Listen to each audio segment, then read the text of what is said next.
Wimbledon start होने लगा आगे चलो. So we are about to start the session, session 2, data driven planning and governance for climate resilient urban planning. काफ़ी लंबा topic है, तो कोशिश करेंगे इसको आसानी से समझाने की. तो हमें ऑलरेडी क्लू मिल गया पिछले सेशन से कि मुश्किल अल्फाज नहीं हमने यूज़ करने. सबसे पहले मैं अपना तारुफ कराऊंगा, फिर एक थोड़ी सी मेरी बोरिंग सी presentation, and then I hand over to Umar sahab. He's going to present some interesting analytical work, and then we'll open the discussion. So Yahya Bajwa मेरा नाम है. So by profession I am a policy and data specialist. So I work mostly with the public sector, sometimes with the private sector as well. Currently working with IGC, and I am also currently working with government of UAE. I also teach online platforms पे boot camps वगैरह में पढ़ाता हूँ data related चीज़ों पे. तो teaching experience भी है. एक बेसिक हाउस कीपिंग चीज़ मैं अपने स्टूडेंट्स को भी क्लास में बताता हूँ, although this is not a class setting. I would want कि इंटरेक्टिव सेशन हो, सिर्फ मैं बात ना कर रहा हूँ. तो अगर खामोशी हुई तो मैं कोल्ड कॉलिंग का मुझे बहुत शौक है, तो अगर किसी को रिस्पॉन्स देना होगा तो मैं उनको देख के कोल्ड कॉलिंग कर दूँगा. ठीक है, चलें. थोड़ा सा आइस ब्रेक करते हैं टॉपिक के बारे में. एक सवाल है आप लोगों से सारों से, काफ़ी डेटा के बारे में हमने डिस्कशन की पिछले सेशन में भी. तो व्हाट इज़ डेटा? डेटा की क्या डेफिनेशन है? Anyone wants to answer? Data है क्या? हम बहुत बात कर रहे हैं, बट डेटा है क्या? सो हम अगर समझना चाहें, एनीवन वांट्स प्लीज. Information. बिल्कुल ठीक है. Anyone else? ठीक है. Anyone else?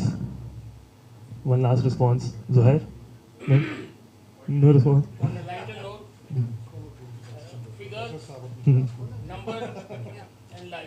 बिल्कुल ठीक. सो सारे करेक्ट आंसर्स हैं. तो मेरी अपनी डेफिनेशन है ये, गूगल पे शायद आपको ये ना मिले. So any information in any form, अगर उसको हम कैप्चर करके स्टोर कर सकें तो दैट इज़ डेटा. मिसाल के तौर पे इसकी एक्सट्रीम एग्जांपल्स लें, मैं ये बोल रहा हूँ कि ये वॉइस इन्फॉर्मेशन अगर इसको हम कैप्चर कर लें, स्टोर कर लें eventually, so this is also sort of a data. वो वीडियो हमारी बना रहे हैं, वो कैप्चर कर पा रहे हैं, तो वो विजुअल डेटा है. तो इस डेफिनेशन के थ्रू अगर हम सोचते हैं तो ऑल सॉर्ट ऑफ इन्फॉर्मेशन जो हमारे इर्द गिर्द हैं, अगर उनको हम किसी तरह कैप्चर कर पाएंगे तो वो डेटा बन जाएगा, और इवेंचुअली हम उसको किसी ना किसी फॉर्म पे एनालाइज कर सकते हैं. तो ये बड़ी बेसिक सी डेफिनेशन है. अच्छा, बिफोर मैं फॉर्मली जाऊँ, कुछ state of fair of Pakistan में डिस्कस करना चाहता था. वो प्रेजेंटेशन में शो करना थोड़ा सा गलत हो जाता, हर चीज़ थोड़ा सेंसिटिव चीज़ें होती हैं, but I explain few things कि पाकिस्तान के डेटा चैलेंजेस क्या हैं briefly. So for instance I start with the most extreme one. हमारे यूटिलिटीज़ जो हैं, फॉर ये जिस तरह इलेक्ट्रिसिटी बिल्स हो गए, सुई गैस वगैरह के हो गए, ये one of the largest data sets हैं पाकिस्तान में. अब इनमें एक बहुत मज़े की प्रॉब्लम ये आती है कि फॉर इंस्टेंस अगर मैं डिस्कोर्स से पूछूं कि स्पेसिफिक सिटी में कितनी एनर्जी कंजम्पशन हुई है, so they won't be able to do that. Why? System हमारे साथ डिज़ाइन ही नहीं है. Just to give you one example ये एक्सप्लेन करने के लिए, so I was doing some analysis for FATA region, ex FATA region और merge area. So Bajaur agency जो पहले थी, now Bajaur itself, it was spelled 71 different ways, 71 different spellings थे उसके. तो ये आज के दिन भी ऐसा ही चल रहा है. ये ज़्यादा मैं पुरानी बात नहीं कह रहा हमारा, क्योंकि सिस्टम इस तरह डिज़ाइन नहीं है. उसमें उनके अपने एडमिनिस्ट्रेटिव सर्कल्स होते हैं, वो सर्कल वाइज बात करेंगे, वो सिटी वाइज बात नहीं कर पाएंगे, और अगर कर भी पाएंगे स्पेलिंग्स के इतने इश्यूज़ होंगे, स्टैंडर्डाइजेशन के इतने इश्यूज़ होंगे, वो कर नहीं सकते. अच्छा, फिर और हमारे जो डेटा सेट्स हैं, that also includes text data and also the discourse data. उनमें और मज़े के कुछ प्रॉब्लम्स है. फॉर इंस्टेंस NICs अवेलेबल नहीं होंगे, जेंडर का डेटा अवेलेबल नहीं होगा, सो वी वोंट नो कि जो हमारा कस्टमर है या क्लाइंट है जिसके बारे में बात हो रही है कि वो मेल है या फीमेल है, जस्ट बिकॉज रिकॉर्ड नहीं किया हुआ. And then date of birth availables नहीं होंगी. ये बहुत बेसिक की बातें हैं जो like sort of low hanging fruits हैं, जिन पे हम आज के दिन भी इनको सॉर्ट कर सकते हैं. इसके अलावा कुछ इंटरेस्टिंग और चीज़ें जस्ट टू इंक्लूड जो थोड़े ज़्यादा रिलायबल डेटा सेट्स हैं. तो one of the most reliable data set I think every policy maker in Pakistan use, वो PSLM का डेटा है. इसका डेटा आप सारों ने तकरीबन सुना होगा. उसमें हम जब जेंडर डिस्ट्रीब्यूशन देखते हैं तो टर्न्स आउट के in all iterations of PSLM ख़वातीन का काउंट कम है मर्दों से, बट हमारे सेंसेस में ऐसी चीज़ नहीं है. तो जब इसकी हम तहकीक करते हैं, देखते हैं, तो पता चलता है कि جو لوگ ہیں وہ بتاتے ہی نہیں کہ ہماری خواتین کتنی ہیں. تو it's a two sided problem as well. Similarly اسی طرح ہم PSLM میں کچھ انوملیز دیکھتے ہیں, بڑی انٹرسٹنگ انوملیز دیکھتے ہیں کہ جب انکم کے بارے میں پوچھا جاتا ہے تو ہمارے پاس کچھ لوگ آتے ہیں جن کی ایج 7-8 سال ہوگی یا انفنٹس ہوں گے اور ان کی انکم سگنیفیکنٹ ہوتی ہے. اس کو بھی ہم فگر آؤٹ نہیں کر پاتے کہ یہ کیوں ہے, کیسے ہے. سو یہ کچھ انٹرسٹنگ ڈیٹا چیلنجز ہیں. اور لاسٹلی ایک پوائنٹ ریز کرنا چاہوں گا کہ یہاں انوائرمنٹ کے بارے میں کچھ پہلے بات ہو رہی تھی, ملی ہائی وے کے بارے میں. تو یہاں وہ لوگ اس کے بننے پہ خوش نہیں, اور اسلام آباد میں منال بند ہو گیا, لوگ اسلام آباد کے منال بند ہونے پہ بھی خوش نہیں. تو یہ لائٹر نوٹ پہ تھا. Okay, so moving on to the topic, why do we need data-driven climate planning? So some basic point جو already discuss ہو چکے ہیں. So we experience rapid urbanization and اس کی وجہ سے ہمارا climate risk بہت زیادہ ہو گیا. Traditional urban planning lacks real-time adaptation capabilities. یہ we all understand this problem کہ ہمیں real time کا نہیں پتہ چلتا. So we mostly rely on some past data, یا پھر ہم ریئیکٹیو ہوتے ہیں, کوئی انسیڈنٹ ہو جاتا ہے تو پھر ہم اس کے بارے میں ڈیٹا اکٹھا کرنا شروع کرتے ہیں mostly, but we don't know exactly آج کے دن اس وقت کیا سچویشن چل رہی ہے. So what is the role of data governance? So it supports evidence-based decision making for urban planners and also policy makers in general, enables real-time monitoring for climate risk. This is evidently improved disaster preparedness through predictive modeling, enhanced transparency and public engagement. Some basic points.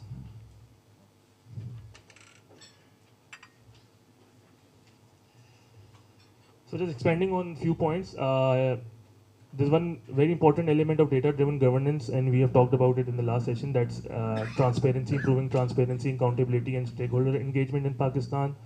I think uski taraf hame sabko jana padega eventually. Moreover, digital governance tools such as smart city dashboards and automated policy frameworks to streamline urban management. اس کی بھی ہمارے پاس کوئی بہت major examples Pakistan میں exist نہیں کرتی. And ان کے بینیفٹس بڑے سمپل سے ہیں. ہم climate risk assessment real time پہ کر سکتے ہیں, مور ایفیشینٹلی کر سکتے ہیں. ریسورس ایلوکیشن ہم ایفیشینٹلی کر سکتے ہیں. ہم ابھی جس طرح ایک ہمارا ایک پاورٹی ایلیویشن کا ایک بہت بڑا ٹول ہے, so we can use that more efficiently, اور ہم کلائمیٹ افیکٹیز کو اس کے تھرو ٹارگیٹ کر سکتے ہیں if you have more information and better understanding. And lastly when transparency جب بہتر ہوتی ہے تو گورننس ایونچولی خود ہی بہتر ہوتی ہے, جس طرح آلریڈی ہم نے اس کو ڈسکس کیا ہے.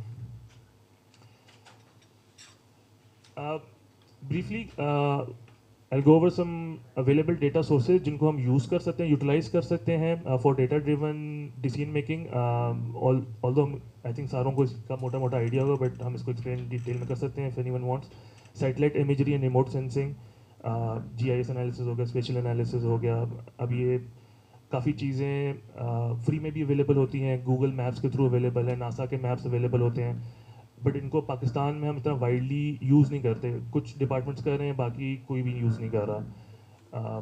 ٹو دا پوائنٹ کہ میرے اپنے پرسنل ایکسپیرینسز میں آئی فاؤنڈ پیپل جن کو گوگل میپس کا بھی لائک ورکنگ نالج نہیں ہے, اور یہ بھی پرانی بات میں نہیں کہہ رہا. سو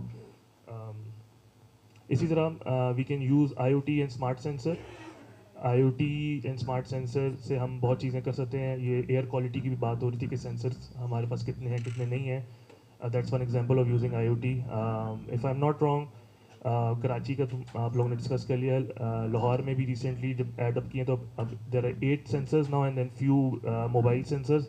Again on a lower side, اگر ہم اس کو بینچ مارک لیں from some developed cities like Singapore, وہاں پہ اراؤنڈ 26 ہیں. اور لاہور جو کہ تھوڑا سارٹ آف بڑا شہر بھی ہے, وہاں صرف ابھی تک 8 ہیں. تو we still need to improve on those things, اور بھی کافی چیزیں ہم ایڈ آن کر سکتے ہیں. Next, big data and AI. Pakistan میں یہ کہ بگ ڈیٹا کافی مس انڈرسٹوڈ ہے. ایک تو اویلیبلٹی بھی کم ہے, لیکن جو ہمارے پاس پلیٹ فارم ہے ان کو بھی یوز کوئی نہیں کر سکتا. سو بگ ڈیٹا اسینشلی, لیکن ایک حد سے زیادہ جب بہت بڑا ڈیٹا سیٹ ہو جاتا ہے تو اس کو بگ ڈیٹا کہتے ہیں. تو ہم ٹپیکلی بگ ڈیٹا جو لٹرل اس کا ٹیکنیکل ٹرم ہے اس میں ہم عام طور پہ ہم یوز نہیں کرتے, انالیسس کے طور پہ یوز نہیں کرتے. تو جو اس کی ریئل لائف ایگزامپل پاکستان میں ایگزسٹ کرتی ہیں, کچھ ڈیٹا جو ٹیلکوز کے ڈیٹاز ہیں جو پر سیکنڈ کے طور پہ لیٹ سے کلیکٹ کر رہے ہوتے ہیں، وہ بگ ڈیٹا سیٹس ہیں. اس کے علاوہ ہمارے پاس یوٹیلیٹیز کا جو ڈیٹا ہے وہ کافی حد تک بگ ڈیٹا ہے، کیونکہ وہ بھی ڈیلی بیسس پہ ڈپینڈنگ آن اسمارٹ میٹرز ہیں کہ نہیں ہیں، ایون منتھلی بیسس پہ بھی کریں ڈپینڈنگ آن کتنے زیادہ ہمارے یوزرز ہیں. تو اس پہ آج تک کسی نے کوئی پراپر اے آئی یا پریڈکٹیو ماڈلنگ کسی نے نہیں کی at large. Research point of view سے کسی نے کی ہو تو کی ہو ایک سیپریٹ انڈیپینڈنٹ ایونٹ ہوگا، بٹ گورنمنٹ لیول پہ بہت کم آپ کو ایگزامپلس ملتی ہیں. Lastly public participation and crowd source data.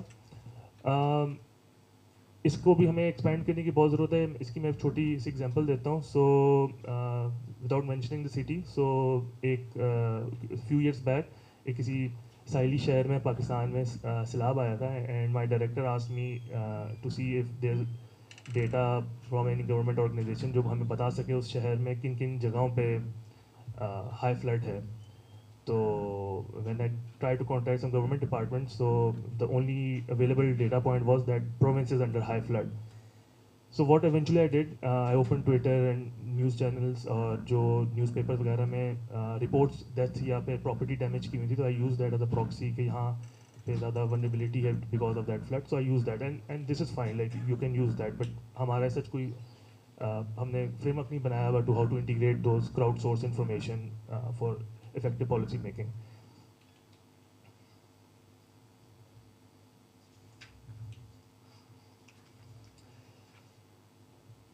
So I'll just briefly talk about governance mechanism for climate resilience. Very basic point, data integration platform. Again, slightly simple thing to understand. ہمارے data seats ہر department اپنا اپنا ایک host کر رہا ہوگا. They won't talk to each other. Federal الگ کر رہا ہے، پروونس الگ کر رہا ہے، ایون پروونس کے اندر ڈفرینٹ ڈپارٹمنٹس الگ کر رہے ہیں، فیڈرل ڈپارٹمنٹس الگ کر رہے ہیں، آپس میں ڈیٹا انٹیگریٹ نہیں ہے. اور جب انٹیگریٹ نہیں ہوتا تو اس کی بھی یوزفلنس بہت ایک دم سے کم ہو جاتی ہے. پریڈکٹیو کلائمیٹ ماڈلس، یہ میں عمر صاحب چلے گئے ان سے یہ پہلا سوال ہی میں نہیں پوچھنا تھا کہ کین وی پریڈکٹ کہ اگلا ہیٹ ویو کب ہونے والی ہے؟ We can't. Can we predict اگلا اربن فلڈ کہاں ہونے والا ہے، کدھر ہونے والا ہے، کب ہونے والا ہے؟ We can't. جب وہ ہوگا تو پھر we'll do many analytical work, but آج کے دن ہم پریڈکٹ نہیں کر سکتے. ہم یہ ضرور کہہ سکتے ہیں ہاں اتنے لوگ ونریبل ہیں آج کے دن، بٹ وہ تو کیونکہ ہمیں پاس سے پتا کہ اتنے لوگ ہو چکے ہوتے ہیں. But we can't predict an event happening because we haven't done that. Adaptive policy framework, again کیونکہ ریئل ٹائم پہ چیزیں ہو رہی ہوتی ہیں تو خیر ہم ریئل ٹائم ڈیٹا ہی نہیں کلیکٹ کرتے، تو اڈاپٹیو پالیسی فریم ورک کے لیے تھوڑا سا we are far behind. Public private collaboration is very important. We believe in also यहाँ بھی observe ہوا ہے کہ private sector also collect a lot of data. They can use a lot of data. They can help. جس طرح یاسر صاحب نے خود ہی آفر کی تھی کہ they can make the government open the government platforms or something like that. So that is very important. Legislative and policy support. Again اس میں ہمیں کافی ضرورت ہے. ڈیٹا پرائیویسی کے ایشوز ہیں اس کو ایڈریس کرنا ہے.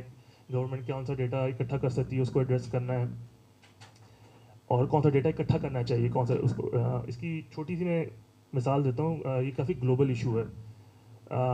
گلوبلی ایک پرابلم ہے پاپولیشن ریلیٹڈ کہ کاؤنٹ آف اسٹیٹلیس پیپل ہمیں نہیں پتہ ہوتا. کنٹری وائز دیکھا جائے تو ریفیوجیز کا پتہ چل جاتا ہے، ڈفرینٹ نیشنلٹیز کا پتہ چل جاتا ہے، بٹ اسٹیٹلیس پیپل کا نہیں پتہ چلتا کہ کتنے ہیں. تو ٹرنز آؤٹ کہ majority of the countries in the world except for few they don't even ask the question in the census.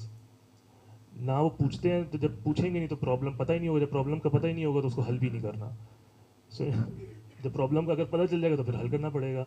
So again کیونکہ کافی چیزیں مینڈیٹڈ نہیں ہوتی، اگر مینڈیٹ کر دیں تو پھر ہمارے کافی مسئلے حل ہو سکتے ہیں. سو فار انسٹنس اگر ہم کچھ ڈیٹا پوائنٹس کا اکٹھا کرنا ہی مینڈیٹ کر لیں، so that could be a start. تو ابھی تو کافی چیزیں مینڈیٹ بھی نہیں ہیں. Lastly community engagement mechanism just like دس.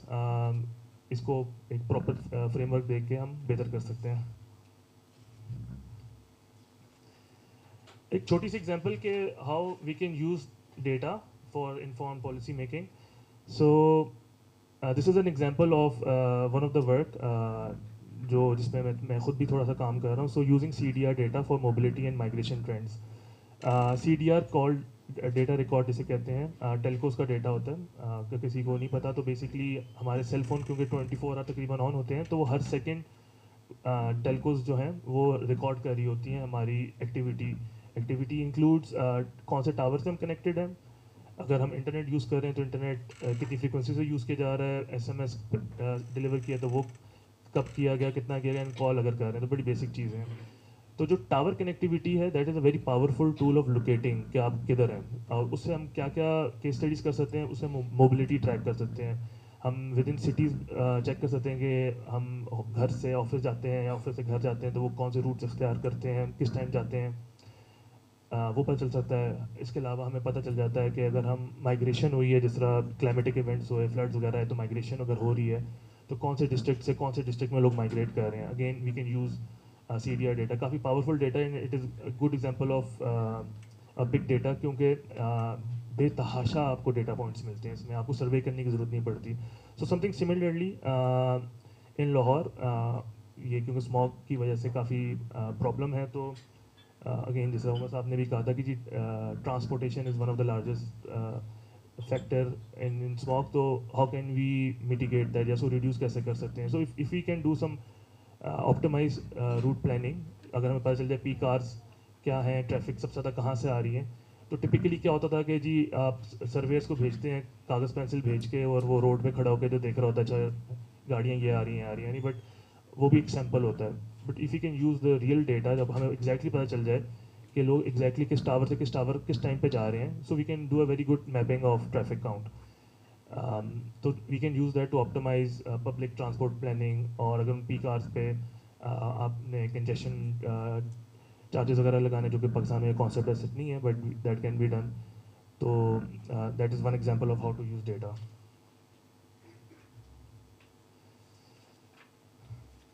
اچھا, so now challenges and considerations. Decentralize planning, again یہ تھوڑا کافی بڑا پرابلم ہے پاکستان کا, not specifically in climate related, but generally بھی کافی ڈیٹا اکٹھا بڑا سینٹرل لیول پہ ہو رہا ہوتا ہے, یا پھر فیڈرل لیول پہ, یا پھر پروونشل لیول پہ, سٹی لیول پہ کوئی ایسا ڈیٹا اکٹھا نہیں ہوتا where they can make decision on their own. تو اگر سٹیز خود اپنے ڈیٹا اکٹھا کرنے لگ جائیں تو آئی تھنک جو ڈیسیژن میکنگ ہے وہ ادھر ہی ہو رہی ہوگی رادر دین پروونس سے واپس آ رہی ہو. ڈیٹا پرائیویسی اینڈ سیکیورٹی کافی میجر ایشوز ہیں. ایوری ادر منتھ ہم میجر ڈیٹا بریچ کی ایشوز دیکھتے ہیں. So that is big issue.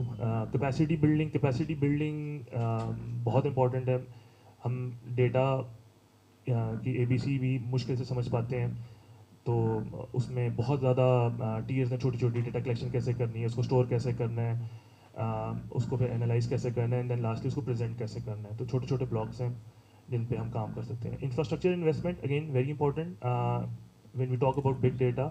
تو بگ ڈیٹا بڑا سمپل سی ایگزامپل دیتا ہوں کہ ہم جب انالیسس وغیرہ کر رہے ہوتے ہیں تو ایکسل پہ 100,000 روز سے زیادہ جو ہے نا ایکسل جواب دے جاتا ہے, and 100,000 rows is just the start. تو کچھ ہمارے پاکستان کے جو ڈیٹا سیٹس ہیں PSLM ٹائپ, وہ بھی 800,000 آلموسٹ ملین تک روز ہوتی ہیں. تو وہ اب اسٹیٹا ٹائپ یا R پہ کرنا پڑتا ہے, ایکسل نہیں کرنا پڑتا. تو no think about some data sets جو کہ 100x یا 1000x ہوں, ان سے بھی زیادہ, جب millions and millions of rows ہوں, تو that require some specific infrastructure. آپ کو کلاؤڈ کمپیوٹنگ چاہیے, آپ کو سرورز اچھے چاہیے, تو اس میں investment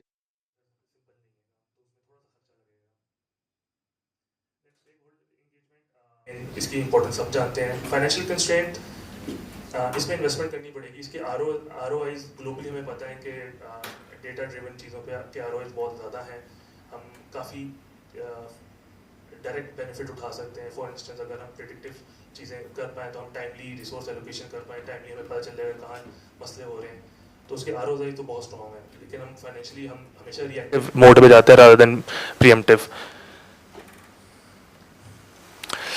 Last policy recommendation, implement open data policy for climate resilience. I think اس پہ ایک consensus generally بھی ہے.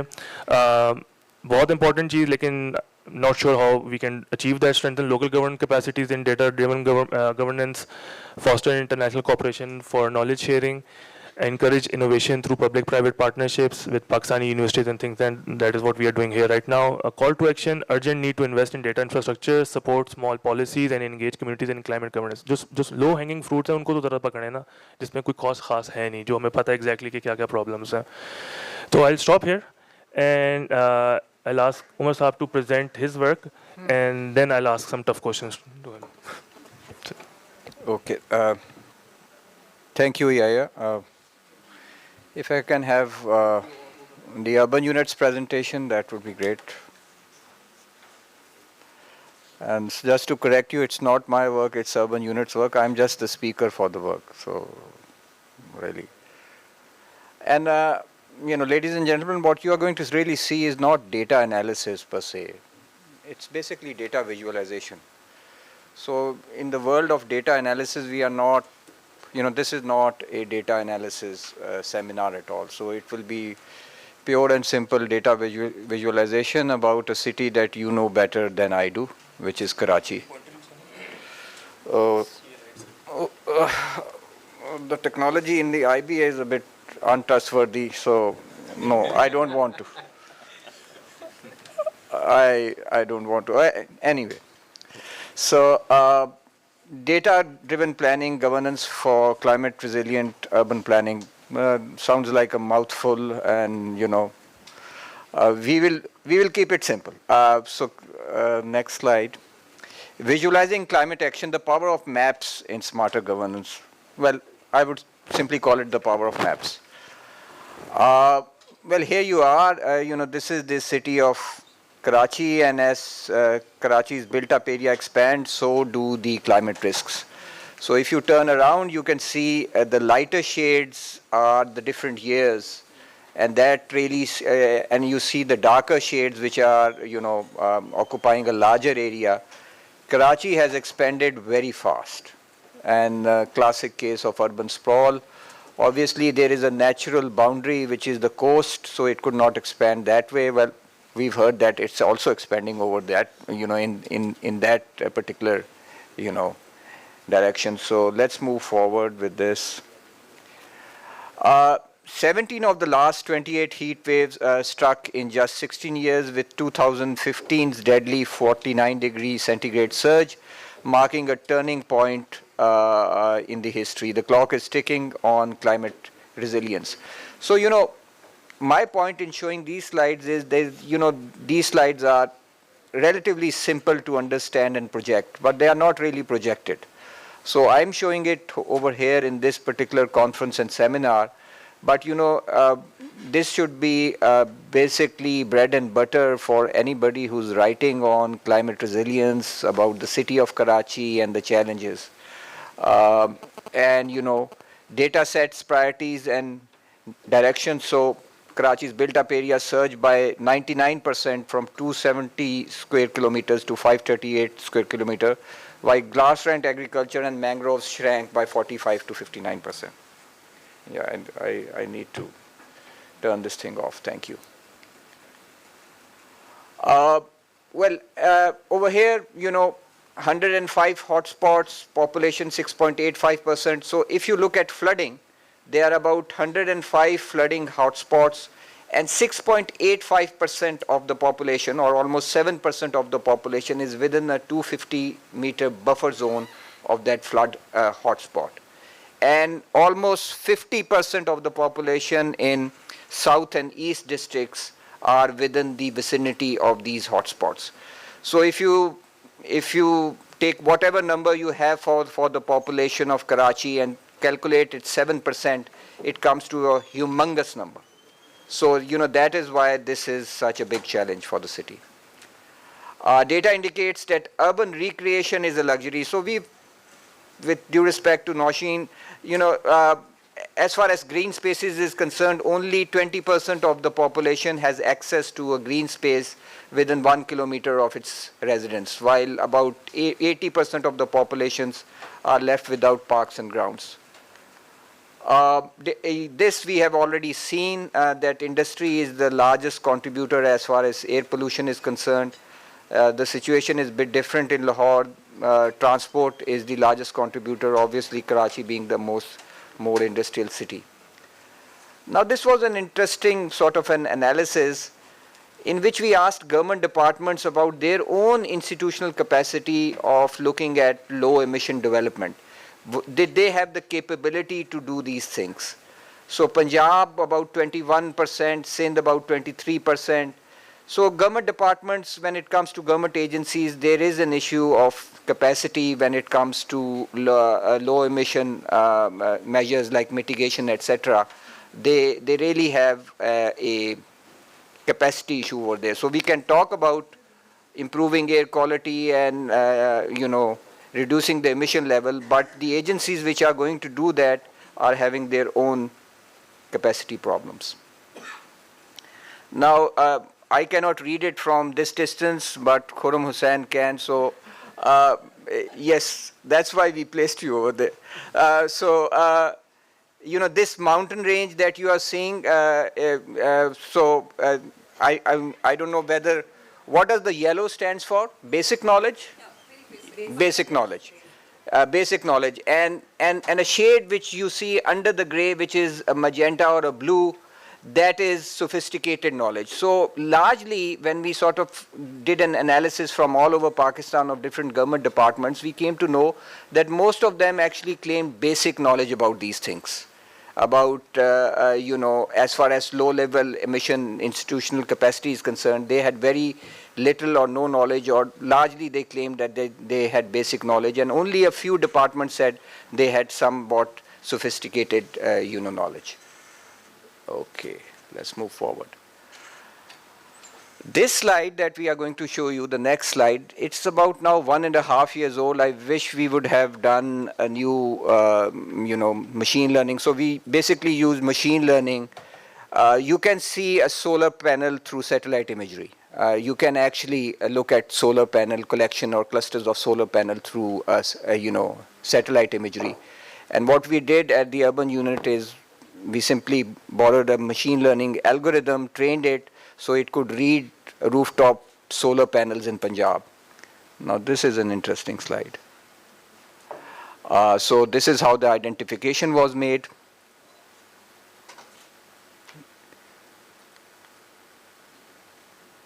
Post-image processing.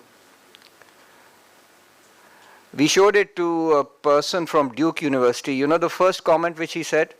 Your solar panels need to be cleaned. They are dirty.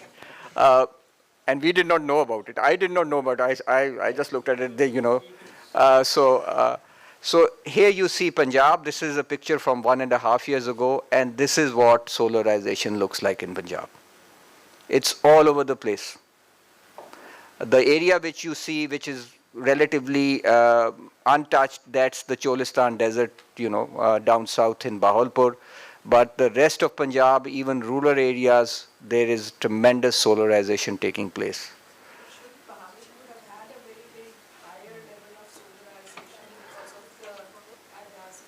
Yes, they should have. The original project was about for 500 megawatts, but then they stopped it at 100 megawatts. And obviously there is... No, it is... they've done 100. What they are producing is on 100 megawatts, and that's to about an average of 17. But then we asked them that why have they not expanded, and they said that they've not got a green signal to expand from the provincial government. It's really the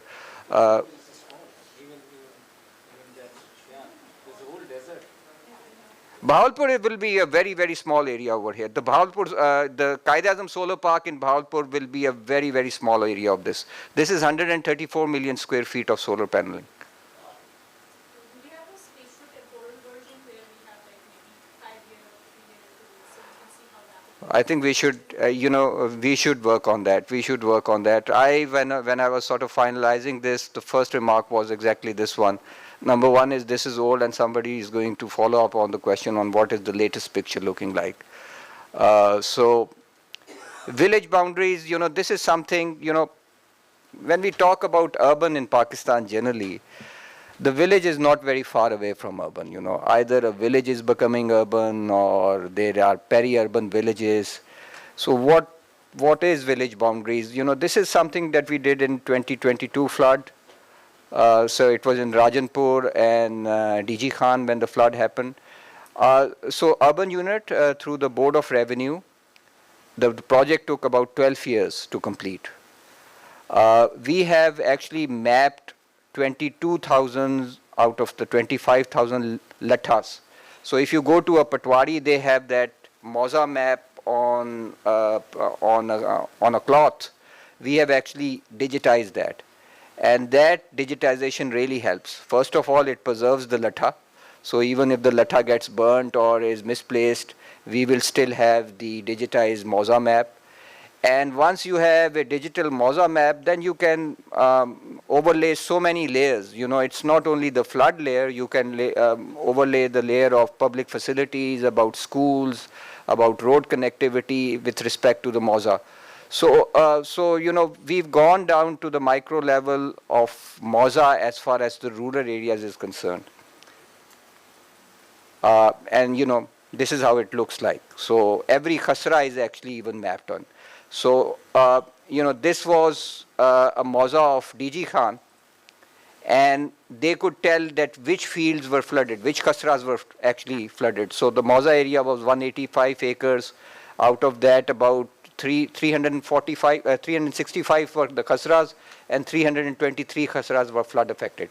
By the way, once we did this thing, Sin used the same dashboard to do its flood relief work in 2022. Obviously, they had not done the digitization of their you know, maps, but you know, that is something that we can talk about. And you know, this thing started way back in 2013. You know, things actually get done in government. They proceed at a glacial pace. I can understand the frustration of everybody, but nobody really knew about this work being done, and perhaps because it was under the radar, nobody really intervened or interfered with it. Sometimes if you make a data project too prominent, it becomes also too controversial. So, you know, because this is about data planning in governance, I'm just giving you an example that why this was a successful project was that this project kept itself very low key and only demonstrated itself when it was complete. Now the map on the right hand side, you know, that was the map which somebody at the London School of Economics, you know, told us, this is the district of Lahore which you are seeing. That you know, you should start talking about spatial vulnerabilities. So this really shows the temperatures in the city. So you can see the center of the city, or very much close to the center of the city, is hotter as compared to the peripheries of the city. Now, if you've been to Lahore, you will come to also realize, if you have the socio-economic data from the Census Bureau or the Pakistan Bureau of Statistics, if you were to overlay that, you know, socio-economic data, you would actually realize that the older population of the city actually live more closer to the center of the city. Obviously, as you get old, there is a reluctance to move or dislocate yourself to further out from the city. And the danger right now is that as you have these heat islands, you then start looking at the socio-economic profile, even at a neighborhood level or at a block level. And we have data. By the way, the Pakistan Bureau of Statistics has data at the block level. All that we need to do is to use that data, map it over here, and then you can actually find out hotspots where you need to make those targeted interventions as far as heat action plans are concerned. So that is something, you know, good to look at. This we've actually talked about. Somebody mentioned it in an earlier presentation. The danger of flooding in Karachi. This is the second most flood-prone zone in Pakistan, Liari and Malir. Okay, now this one is interesting. We did something at a federal level. We looked at so many policies. It's an endless list. And this was quite a hit slide as far as this presentation was concerned. And we talked on three parameters. Does the policy talk about climate change as a potential risk only? Okay. Well, there are many federal policies which do that lip service that climate change is a potential risk. Does the policy say anything about arrangement for impact and mitigation? and you see the green icons get fewer and fewer. And does the policy have anything with reference to climate response action and targets? And they get even fewer. So this is the problem with policy making when it comes to climate change. It is a fluff job. This is what it is. You mention climate change, you say this is the policy, stamp it, nobody is going to question it, but if you look at it, deeper and deeper, you would actually see that, climate change is being given a superficial treatment when it comes to the policy world, because policy is much deeper than simply national. It goes provincial and then it goes local. So this is important. Okay, let me see. So, when I used to think about it, I'm not thinking about it these days so much, but when I used to think about it, gaps in the current policy domain, new data is creating complexity or adding simplicity, your point. So we are being exposed to so much data with AI coming in, with Google Maps being freely available, with people like Yaya doing all sort of magic with that particular data. So the factory is running full time. The data factory is running full time. But I'm wondering whether the product which are producing is actually generating any demand or not. And I've got this sort of a lurking fear that it is not generating that type of a demand. I don't know. Is it because it's too complex? Do we need to make it simpler? What do we need to do about it? This is one big major challenge. Secondly, list of policies are identified, but policy alternatives and connections are not clearly identified. So you say that, we need to have a climate resilient policy and this is the action plan. But what if that particular step in the action plan does not work? Does your policy give a fallback position, or does it connect it with all other policy domains? No, it does not. Evaluation criteria for different policy outcomes. So, if you look at any textbook material, policies need to be evaluated. What is the evaluation criteria for climate change policies or anything related to climate change? Is it a transition towards more a sort of climate-friendly policy? Is it a change in citizen behavior? Is it some sort of an infrastructure investments that you can count? So all these things, we've not really thought about so much. Policy outcome matrix, clearly identifying outcomes is not given. These are the harder part of policy making. This is really the harder part. This is when the rubber hits the road sort of a situation, that you give a policy matrix that this policy is going to result in this target. And this is where we really face big challenges. Matrix are introduced, but not much thought about it in the sense what we are going to set as a realistic target. Number 5 is critical. Implementation framework connecting national, provincial, and local stakeholders is very sketchy. So let me tell you, when the climate change policy at the federal level came, and if you read that original version, it talked about that there would be nodes in ministries. And then there would be provincial nodes, and every department will have a climate change node. So every government department was to have a climate change node. That never happened. So, on the surface, the policy looks great, but, as they say, the devil lies in detail. So that's where we are actually having, big issues. And number 6, key performance indicators are missing. So I've really taken a policy textbook and, just plastered it over this thing. And the policy textbook is really saying is that, we have a lot of homework still to do on the policy front. Now, the big challenge now is that, that's the challenge on the policy front. The challenge on the data front is that this thing is coming no matter what.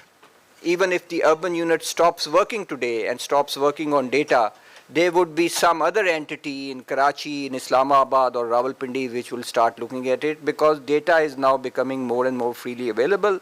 There is a lot of talent in this country when it comes to GIS, artificial intelligence, programming, Python, everything. We need not import people from outside to do this work for us. I can give you this thing with 100% assurance that we can do it ourselves.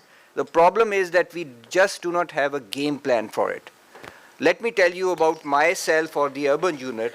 My sort of a strategy in my 4 years at the urban unit was to be a facilitator. That was a strategic decision that I took. Abid Hussaini Saab, who belongs to the urban unit, we always had long arguments in the urban unit that we should be the center forward for this thing. I don't want to be the center forward because, if you become the center forward, what about the mainstream department? They would just simply stop doing that work and everything would sort of lie on the shoulders of the urban unit to actually pull this thing off. But, being a facilitator is a thankless job. Number one, you just do not get the limelight for it. And number two, that you are also always questioned that what are you doing in this thing? This is actually our business. So, what is happening in the policy making domain when it comes to data planning or using data or evidence-based decision making? You look at PSTPs, you look at the provincial ADPs, a lot of infrastructure, a lot of social interventions, but then you would see that there are certain plans about data management, data infrastructure, these sort of nomenclatures you would come by. So there is a lot of sort of, effort on the government part to introduce this thing in mainstream departments. Sometimes I wonder that whether it is a defensive reaction or a positive reaction. Why I say it is a defensive reaction is because everybody then come to realize that if urban unit has these visualization and this analysis, urban unit has information. And information is power. So let's not, say that because there is no capacity, the civil servant is not interested in it. No. That's absolutely not true. The civil servant is interested in information because information is power. The only problem is that they, at the moment, do not have that capacity to use this or to actually hold or control this information. But they are getting there. They are getting there. I've seen in many provincial development working parties, urban unit being elbowed out, in the sense that we are the environment protection and climate change department, we will do the emission control study for Lahore. What is the urban unit actually doing it for? So, I can sense that this is actually a defensive reaction. So, because this thing is about data and policy planning, I'm telling you from the ground how data is being perceived and how data is being used within government. So you really need to be very, very sensitive about, this particular feature. Let me sort of go forward. This is one of my favorite slides. So I made it. So this is not some research associate at the urban unit. This is the chief executive officer of the urban unit. So over here, thank you so very much. People at the urban unit also know that I have a weak eyesight, so thank you. Yahya used the word data infrastructure. Ladies and gentlemen, data infrastructure is something which we really need to invest in. It's a slow type of investment, but if you don't have a data infrastructure, forget about all the benefits that you can get from evidence-based decision making. Data infrastructure is like road infrastructure. A road has to have certain specification, a road has to have a certain level of quality, only then a road would be open for traffic. Similar is the issue with data. It is simply not representation or visualization of data which you just saw in the previous slides. It is about protocols about data and privacy and security of data. It is about the digital divide, that whosoever is using the data, do they have that digital capacity to use that data? It is also about breaking these silos. It is also about the knowledge gap in applying data insights to decision making. All these things are, the unfinished business as far as data-driven governance is concerned in Pakistan.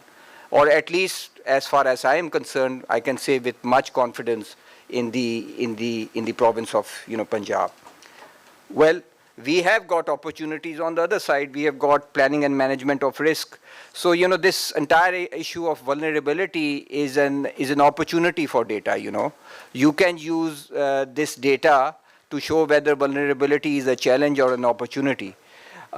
You can use this data if it is put across in a succinct way for decision making. Over here I'll stop and I'll sort of digress a bit and look at it from a civil servant's point of view. I work in a bureaucracy which is essentially rule driven. I operate according to a certain condition which is known as a rule. So if the rule says this, I'll do this. If the rule says this, I'll do this. This is my decision framework 90% of the time every day. Now when it comes to data, and this type of data that we are actually discussing, that has not been integrated into the rules framework. And this is what happens. Even if this room was comprising entirely of high-level civil servants and this presentation about Karachi was being viewed, the biggest challenge for them was to how to use this data mainstream in a particular department so that actions on the ground can be taken. Because there is no business process which outlines on how to pluck this data and to translate into policy, and from policy to action plans, and from action plans to actions on the ground. Because there is no business process outlined about.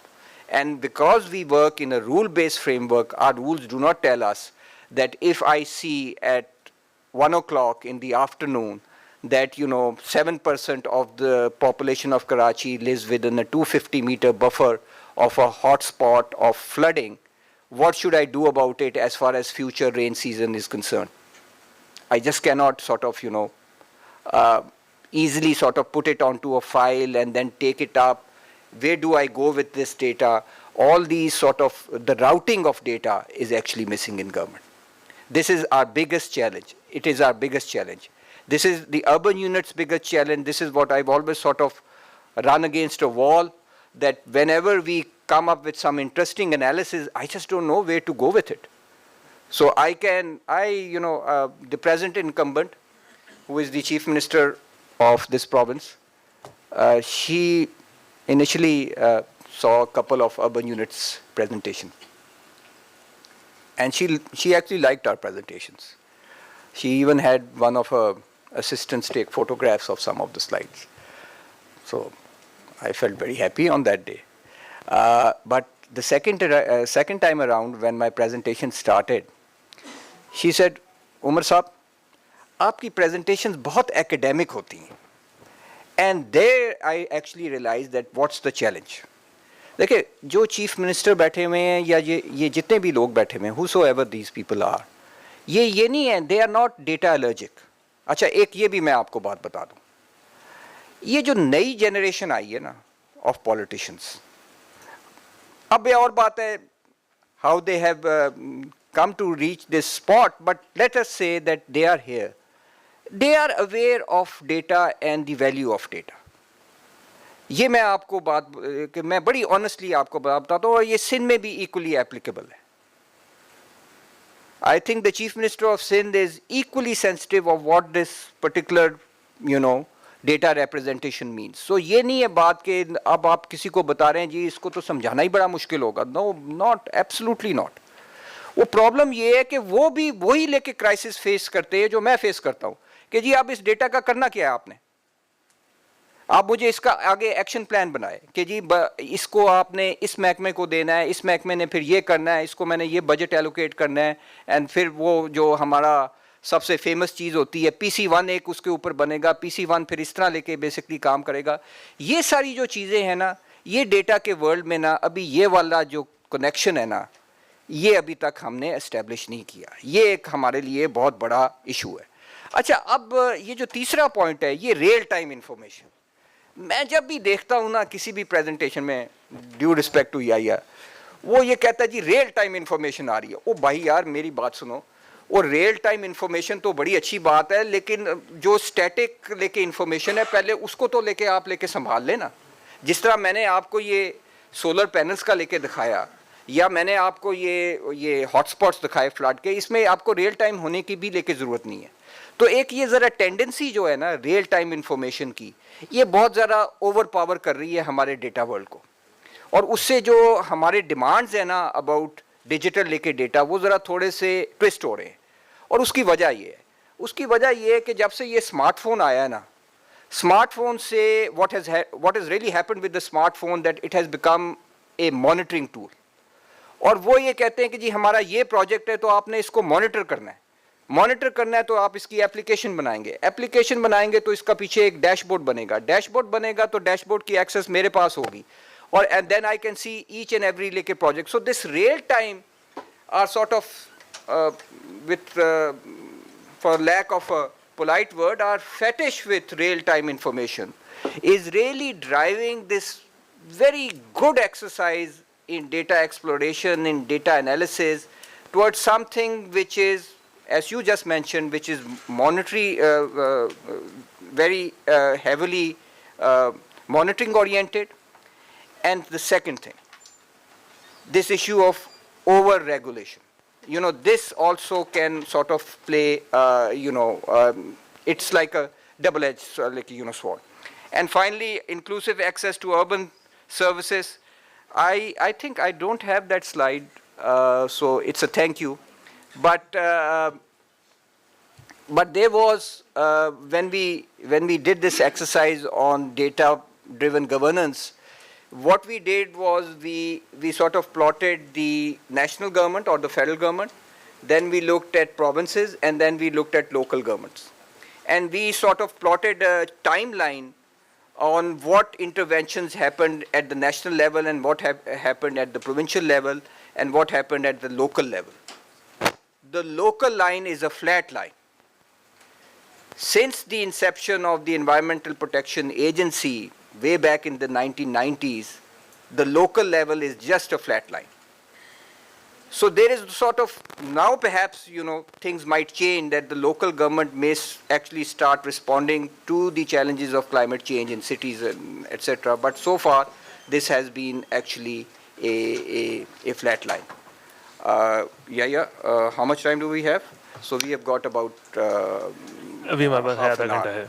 I will stop here, and it's over to you how you actually, manage the question and answers. Thank you. Just one more point. Sure.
I've talked to the IG, I've talked to all the everybody. Sir, it's everywhere. Everywhere. It's not here only. No, it's not here, but this is a problem.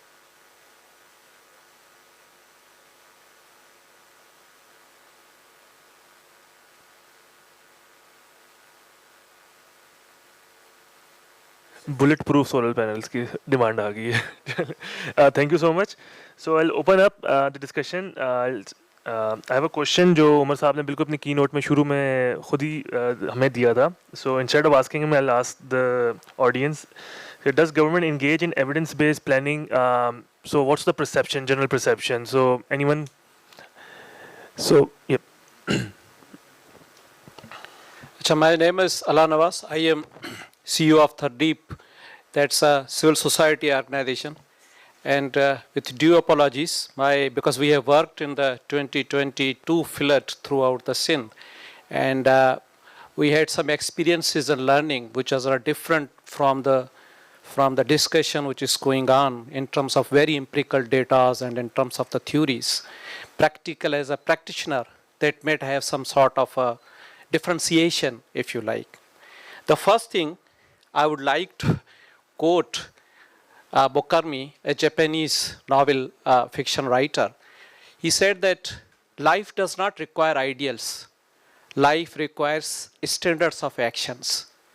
So right now, the dilemma which we observed during this whole flood is the dichotomy that the whole standards of the dams, of the defenses, coastal defenses, of the building codes, they are not fully account for what is right now the extreme events are doing. There is a difference between the potential, between the impact of this extreme weather and between what you are going to plan. This is the first thing which is not so conspicuous in the policy, and it is continuous as. And therefore, what is the perception you said? The general perception is different from the reality. So this fact and fiction, and as you put up the first question, I always regard data as the interaction between the people, places, and those facts which are generated by that. So this is the first thing which we have to address. The second thing, when we compartmentalize this entire thing into the urban, into the rural, I think it's very good on the papers, but practically it starts there. There is a transition phase which is going on between the rural areas and between the urban areas, overlaying not only the technical deployments, but also the income conditions, socio-economic conditions, political conditions. So there are the three layers with no factual boundary between them. One is the urban, second is the rural, and then there's the transition of the rural population to the urban one, the migrants. It is same like happened in the Chinese in 80s when Shenyang was a small town. It was close to the Hong Kong. And when the southern labor came over there were the three cities in the one city. There were the three ports. Again, there were the whole migrants family who were there. And there was a patchwork of the low-rise buildings with open drains, with the wastewater flowing in the streets. And then big problem for those planners was how can we do this? As Bhatti Saab said, master plans.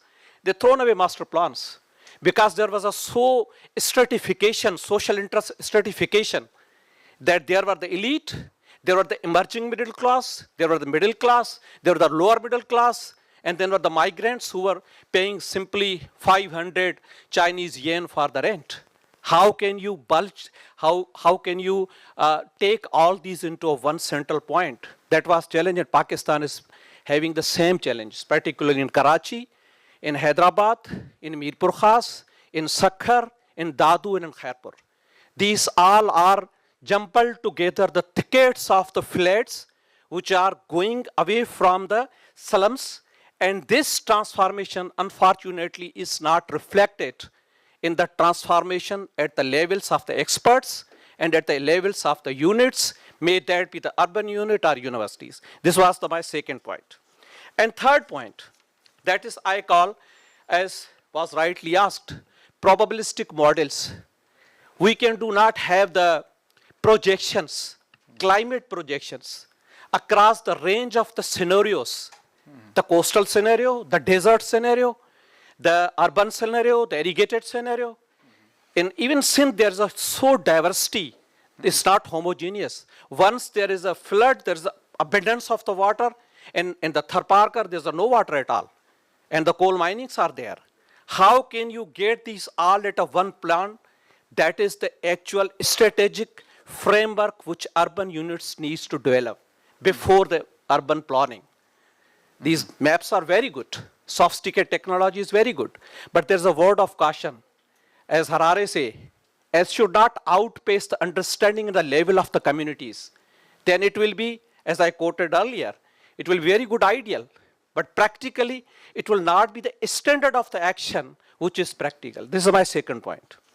And my third point, which is very important, is that this institutional transformation is evolutionary process. It's like a evolutionary imperative in which we need to shift from the reactive, politically motivated, and this static data and highly expertized data towards anticipatory action.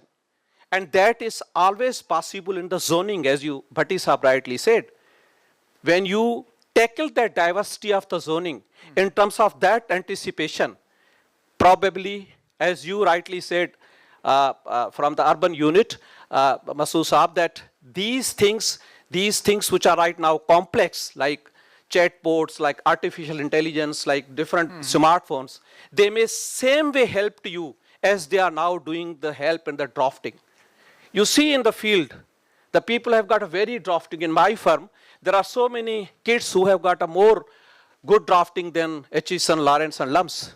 Why? They are getting in the free, like DeepSeek, and they are going ahead with a pace on which these are not matching. This is my second. And third and last, which is also I want to have said more importance, is the outliers, the unknown zones, the black swans. They come here as they come in the flood, seismic zones and all that. Do we have the capacity, and this is for the experts, to capture and to narrate that? If that's not possible, you will be having one outlier which will in the unknown zone, which will thrash away all the planning which you have got for more than 30 years. This capacity at the upper level is missing that. And if the unit has got that democratization of the data and then putting up into the right frame of the needs of the community, you can change. Thank you. Okay, so, you said a lot of things. I would like to respond to the crux of what you are really saying. You mentioned a couple of books. So let me mention another book to you.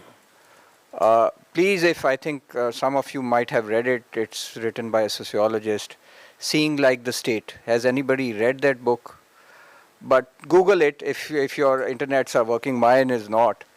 There is always, when it comes to the state views its subjects in a different way. The subjects view the state in a different way.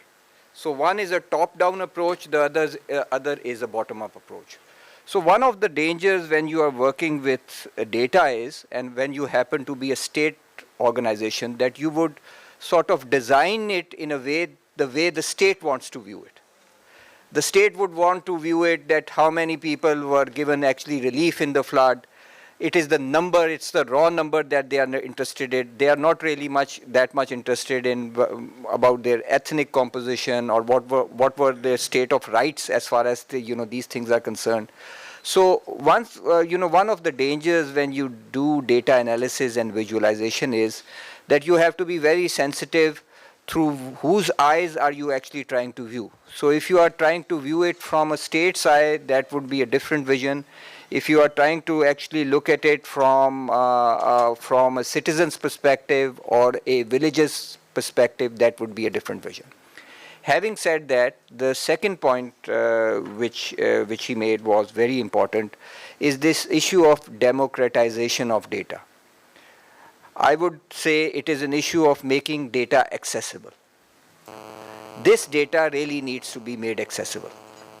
It should not be within the purview of the urban unit or a selected few entities in the government or the academia who have the like a monopoly or the control over this data. This data needs to be accessible. So let me give you an example. The US Census Bureau, if you were to go to its website, it has got census tracts, it has got its shape files, everything. It has got the socio-economic profile of the neighborhood. So any researcher can use the US Census Bureau to do whatever research, either for policy purposes or for other interactions.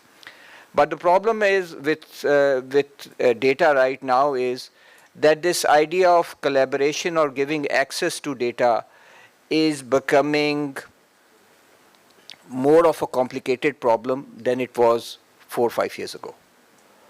And I'll not mince my word over here. It is because you are placing people in certain institutions where they do not belong. And that is actually becoming a very, very big problem. You know, we talk about CDR, excellent repository of data which even the poor person can be, can be represented through it, because even a poor person would have at least a dumb mobile phone. You can track their movement, you can track, so many things. But does IBA or the urban unit have ready access to that? No. Because, a firewall is being constructed, literally, and the firewall is becoming taller and higher every day. Pretty soon, I think you have to purchase the data as well. They sell it very expensive. it's procurement is not an issue. The government is ready to procure. So let me read out something. This is from yesterday. I'm going to read it, and you people be my judge. So the provincial government of Punjab has embarked on making a Punjab socio-economic registry, a very noble sort of a thing, and they are still pushing it. There is a lot of pushback from the federal government that, there is already a national socio-economic registry. But, that is a separate debate. But anyway, we said that we want to do a door-to-door survey or a census to figure out what our PSER number is or what our socio-economic profile. So we talked to the Pakistan Bureau of Statistics to actually give us the block level data, because the block level data are the enumerated households which they have.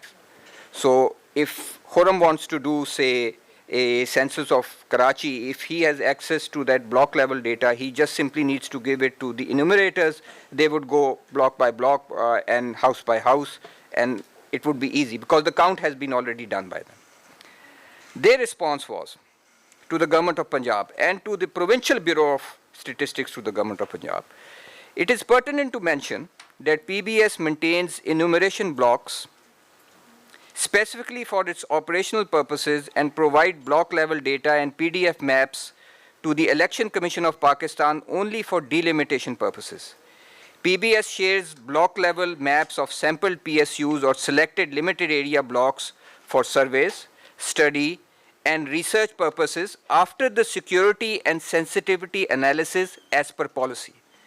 The provision of block level data and its maps of the entire tehsils, districts, and provinces are classified.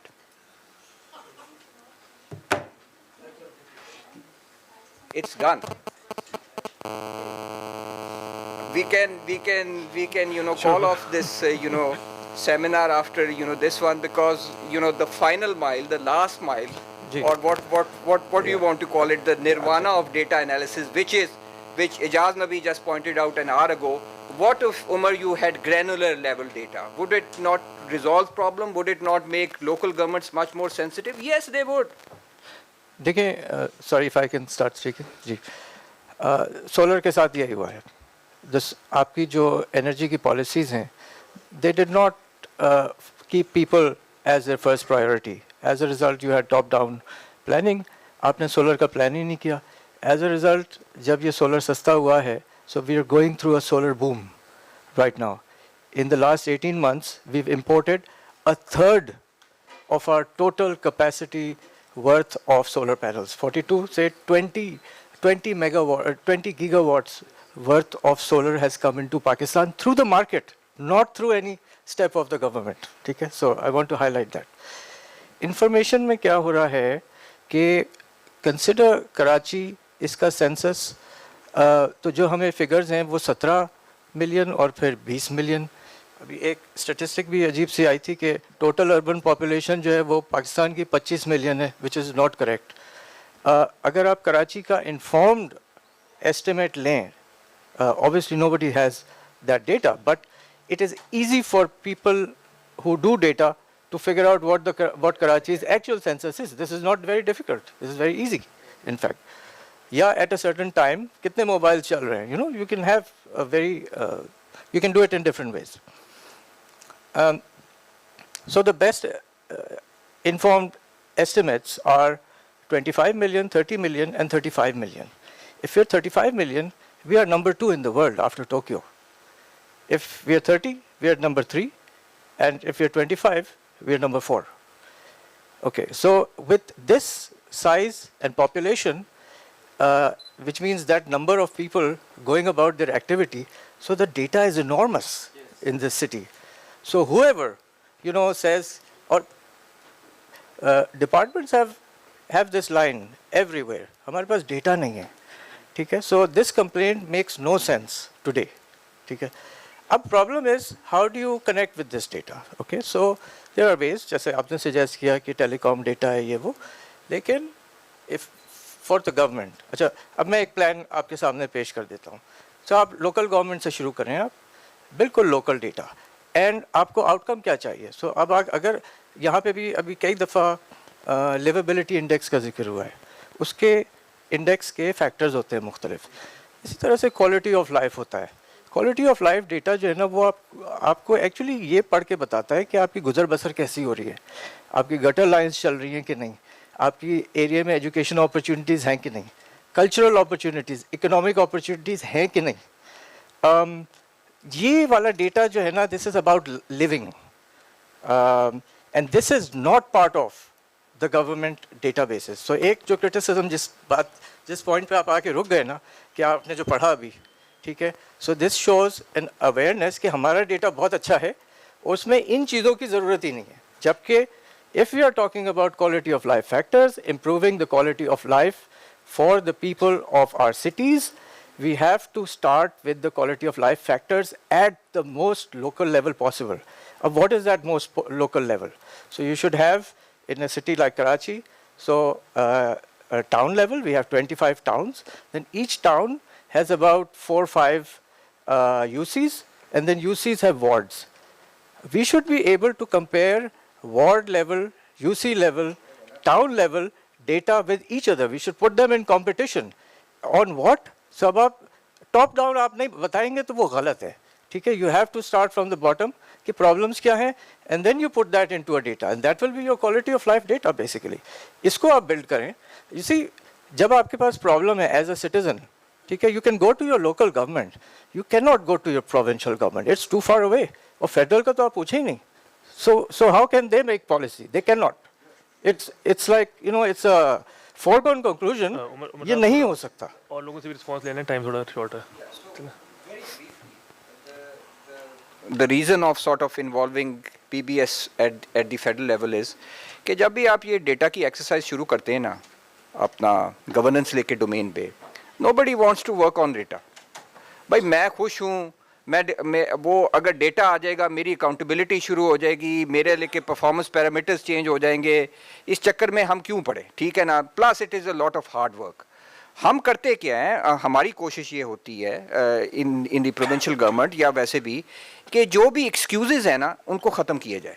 अच्छा जी, आपके पास इनूमरेशंस नहीं है, हम PBS से मंगा लेंगे, चाहे वो अच्छी हैं या बुरी हैं, वो अपनी लेके जगह. So that people start doing that work of enlisting, of registering और वॉट एवर लेके जो भी आपने लेके बेसिकली करना है. जो आपने बात की है ना वो ये है कि yes that can be done and it should be done, कि ये चीज़ एक लोकल लेवल पे लेके शुरू हो. लेकिन लोकल लेवल पे इसको शुरू होने के लिए लोकल गवर्नमेंट्स का होना बहुत ज़रूरी है. उसकी ओनरशिप जो है ना लोकल गवर्नमेंट की वो नहीं होगी. वो अगर लोकल गवर्नमेंट ही नहीं है तो उस ग्रैनुलर, ये जो इजाज़ नबी ने अभी लेके पॉइंट रेज किया था कि ग्रैनुलर डेटे की एक ओनरशिप होनी चाहिए. وہ اس کی لوکل گورنمنٹ اس کی سب سے بڑی اونر ہوگی, کیونکہ اسی کے اوپر وہ فنڈز لے کے بیسکلی مانگ سکتے ہیں, اسی کے وہ اوپر اپنی پرفارمنس دکھا سکتے ہیں, اسی کے اوپر وہ اپنی اسکیمز کو ڈیزائن کر سکتے ہیں اور زیادہ ٹارگٹ کر سکتے ہیں. سب سے بڑا ڈیمانڈ اگر پاکستان میں کسی گورنمنٹ سے آئے گا وہ پروونشل اور نیشنل سے نہیں آئے گا, وہ لوکل گورنمنٹ سے آئے گا. لیکن لوکل گورنمنٹ کو اگر آپ آنے دیں گے تو پھر ہی یہ ساری لے کے بات شروع ہوگی نا. اب ہم نے کراچی کی لوکل گورنمنٹ کے ساتھ مل کے کراچی کلائمیٹ ایکشن پلان کیا تھا. جب ہم نے یہ شروع کیا تھا I was the strongest sceptic of this entire intervention. ایک ہم لاہور بیٹھے ہوئے, میری ٹیم وہاں فلائی کرتی تھی, میں کہتا تھا یار, میں عابد صاحب کو کہتا تھا یہ نہیں ہونے لگا, آپ کدھر لے کے جا رہے ہیں ادھر. But it is the local government of basically Karachi, کیونکہ انہوں نے جب بائی ان دیا تھنگس اسٹارٹڈ ہیپننگ. یہ جو گرینولر ڈیٹا کی بات کرتے ہیں جو بڑا ضروری ہے, اب ہمیں لے کے پاکستان میں ہمیں یہ لے کے ریلائز کرنا چاہیے, اس کا اونر جو ہے نا وہ لوکل گورنمنٹ ہی ہو سکتی ہے. وہ کوئی پروونشل ڈپارٹمنٹ نہیں ہوگی, وہ کوئی فیڈرل تو بالکل ہی نہیں وہ ہوگا, ان کے لے کے ہائی لیول ایشوز ہیں. سو یہ ساری چیزیں جو ہے نا اس کی وجہ سے ہم نے بیسکلی ہم چاہتے ہیں کہ یہ کام جلد از جلد شروع ہو. آر انٹینشن از مطلب this is not a grand sort of. جی پلیز. اچھا ٹھیک, پلیز پوچھنا سوال. not really a question, just building on what you said. ایک تو access کا آپ نے بات کی, ایک چھوٹی سی example دے دوں. میں thesis کر رہی تھی بڑی مسائل کا, 2014 کے floods پہ I was developing a flood vulnerability.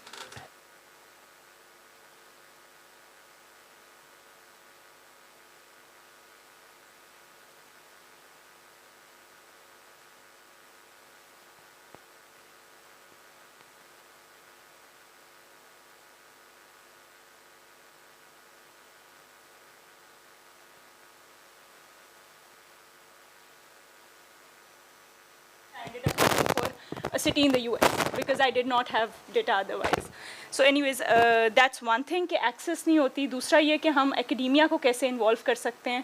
ایک تو ہم research کریں گے, I understand accountability آ جاتی ہے, transparency آ جاتی ہے. These are words we're really scared of. تو اس کی وجہ سے ہم ڈیٹا کی ایکسیس نہیں دیتے ہیں. لیکن academia کے ساتھ ایک ہم نے فار ایگزامپل پروجیکٹ کیا تھا جہاں میں نے کامسیٹس کے اسٹوڈنٹس کو انوالو کیا تھا, and we mapped the Sarafa Bazaar of Rawalpindi. So the areas where we don't have maps, ہم اس میں اکیڈیمیا کو انوالو کر کے اوپن اپلیکیشنز ہیں, اوپن اسٹریٹ میپس پہ we did that exercise. It was a good experience. Thirdly integrity of data کی ذرا بات کرنا چاہ رہی تھی میں. آپ P S L M mix کی بات کرتے ہیں, چلیں وہ سرویز ہیں انڈرسٹینڈیبل, وہاں پر ہمارے پاس مارجن آف ایرر رہتا ہے. ایک تو once upon a time I just like to quote a very senior bureaucrat in the Ministry of Commerce. I needed some trade related data. I was doing a consultancy. So انہوں نے کہا we were developing a dashboard. So he said آپ جتنا بھی اچھا dash board بنا لیں, our data is garbage. It's garbage in and it's garbage out. So a lot of the departments say that about, I'm not saying every department, a lot of the departments, especially urban unit, is putting in a lot of work to improve the integrity of data. But آپ services کو site پہ بھی چھوڑ دیں. میں ابھی 2023 کے census پہ وی آر ورکنگ آن, چلے کے پی کی بھی تھوڑی ریپرزنٹیشن ہو جائے, we are working on Bannu and D I Khan with the Asian development bank, and ان کے ماسٹر پلانس کے لیے جب فیزیبلٹیز کی بات آئی, so the population and the projections are very important when you are looking the costs of projects. تو census 2023 کا ڈیٹا پی بی ایس سے ریکویسٹ کیا, 4 مہینے لگ گئے ہمیں بہت ساری بیک اینڈ فورتھ لیٹرز کے تھرو کرنے میں. We finally got the data. D I Khan میں فرام دا 2017 ٹو 1998 ٹو 2017 کے جو ہمارے سینسس کے پاپولیشن گروتھ ریٹس تھے, اس کے مطابق دی ایکسپیکٹیشن واز کہ پاپولیشن جو ہے وہ اراؤنڈ 300,000 تک ڈی آئی خان کی چلی گئی ہوگی. The current population in 2017 was 230,000. The 2023 census says that the population has reduced to 200,000. This was a little hard to digest کہ آپ نے 2017 سے 2024 میں population اتنی significantly decrease ہوئی. We did the spatio-temporal data analysis from 2017 to 2024. It shows that between 16 to 20% the built-up area has increased. So then there are a lot of arguments that come from the government کہ اچھا چلیں 2023 کا census تو politicized تھا and you know XYZ. So the integrity of data sometimes is so questionable and we were in a very difficult position کہ اچھا اب census کے ڈیٹا کو بھی question کریں تو کیسے کر لیں. And then we have visual evidence of satellite imagery sort of negating what we're getting from the census. Census पे थोड़ा सा मैं ऐड करना चाहूँगा कि एक पॉलिसी लेवल का बहुत मेजर इशू है वो the ये permanent address वाला, हाँ permanent address वाला, तो and we understand कि वो DI खान में उसको बहुत पे ज़्यादा पॉलिसी लेवल पे हल करना पहले ज़रूरी है, and I think उसमें एक पॉलिटिकल इकोनॉमी का भी एलिमेंट है हाँ, कि तो जब हम वो so how are our census comparable data wise जब हम हर दफ़ा अपनी methodology में इतनी major shifts कर देंगे, so all of those problems are really something that we need to think about. A lot of other points I wouldn't take more time, but transparency and accountability से जो हमारे यहाँ खौफ है, that is also something within the departments that we need to work on. Culture change करने. I would like to take some more responses. So we have Fawad Somro Saab from Angro. I would like to take his response generally about data practice और उनका generally go to data source क्या होता है for his work. तो अगर इस पे थोड़ा सा general comment करना चाहें.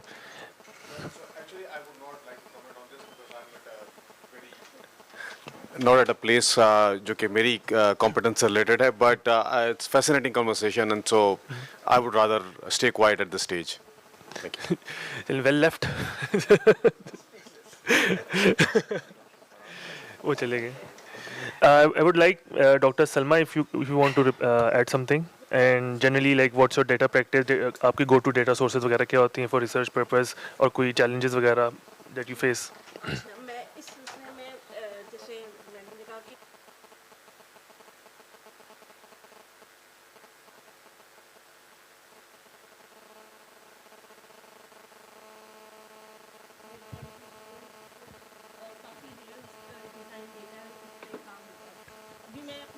एक वर्क करवा रही थी नॉर्थ नाज़िमाबाद टाउन का, तो नॉर्थ नाज़िमाबाद टाउन का जब मैं डेटा देखने लगी तो वहाँ पर 400 यार्ड्स के जो प्लॉट्स हैं जहाँ पर बेंगलोर बिल्ड हुए हुए, तो वहाँ पर हम ओपन ग्रीन स्पेसेस और एनवायरनमेंट के हवाले से कुछ कर रहे थे. ओपन ग्रीन स्पेसेस जो है वो आहिस्ता आहिस्ता इंक्रोचमेंट का शिकार होते जा रहे हैं.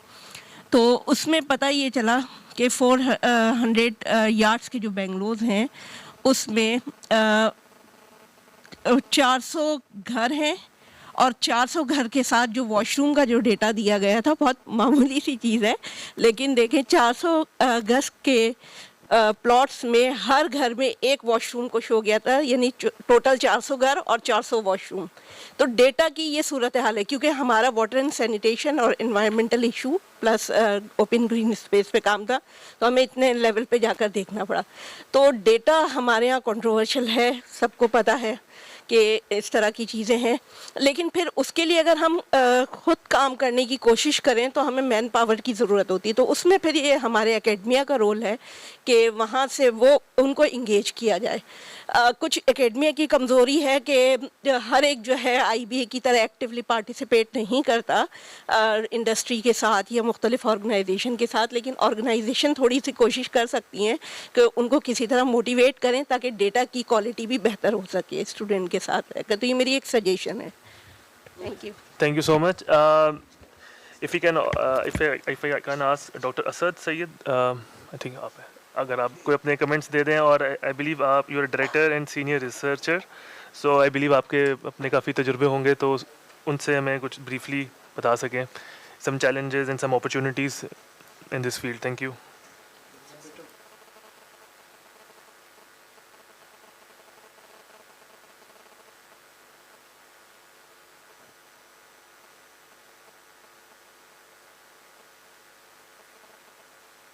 Experience is that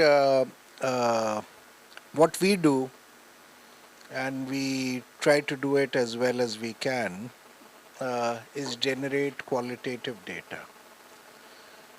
And what we find is that for not only for effective policy planning, but for an effective, informed, sensible discourse in Pakistan on policy issues,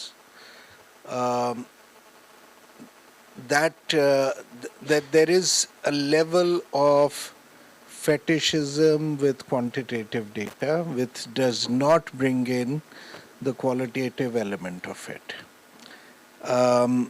And now when I was listening to you, and I came late, so I've probably missed out a lot, but where are the issues of, now you could do, and Sidra Adil is sitting here, and we did a study last year for IGC on climate vulnerabilities.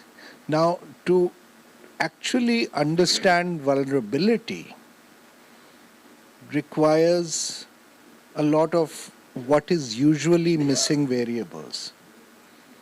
Those missing variables are ethnicity, caste, sect, gender, religion, apart from the obvious ones, which is age, which is income level. And that's where vulnerabilities, where you have marginalized populations, that marginality intensifies the level of vulnerability. तो वो जो marriage है ना with quantitative data of these very sort of, in some ways, soft qualitative elements, वो हमारे ख्याल में ज़रूरी है. और मसला एक और जो है, the unfortunate marriage has been of this incredible level of ability of technological development along with neoliberalism. So what neoliberalism has done is that it has only allowed us to ask certain questions and not ask other questions. And a lot of policy failure that we see. Now we are really lazy when we talk about policy failure. कि वो बुरा है, वो अच्छा है, वो उसको jail में डाल दिया, वो बाहर है, कोई whatever. But it's really about structures. And our structures are by the day getting further eroded and messed up. I don't know to what extent all of this is relevant, but I have just a point. With transparency, sorry,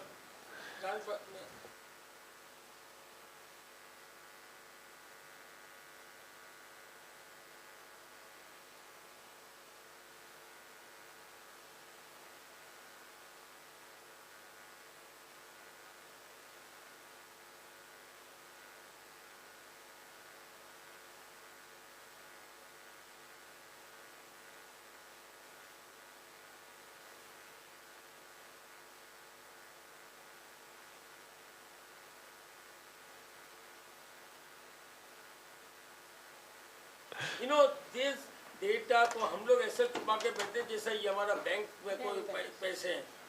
हमने hospital बनाई, Memon medical institute hospital. The first step we took was कि हमारे जितनी drawings हैं और जितनी information है, we will give free to anybody who wants to make an hospital. You know, we have to get out of this mold. You know, हर चीज़ हम वो लेके बैठे हैं. And maybe now with all this thing happening, naturally when we go and when we talk, and I've learned a lot today, mashallah. So I think हमारे लिए तो बड़ा अच्छा केस बन जाता है. Stop being, you know, very secretive and all that. You know, open up. दुनिया open up हो गई है. And maybe we'll be able to solve problems collectively also. Thank you so much. So हमारे पास last 10 minutes रह गए. So quickly भट्टी साहब नहीं है. अच्छा, आई बिलीव डॉक्टर इजाज आपने हैंड रेस किया हुआ था for some time. If you want to add something quickly.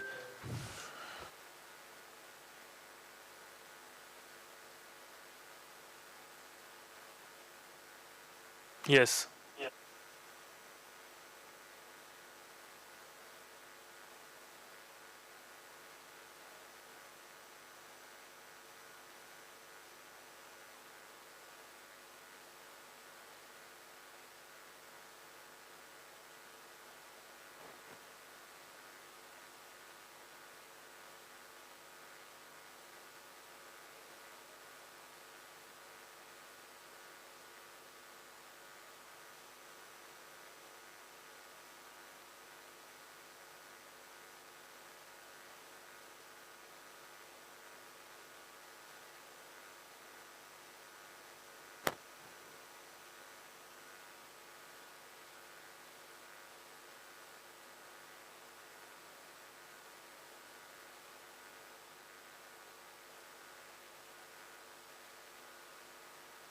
Umar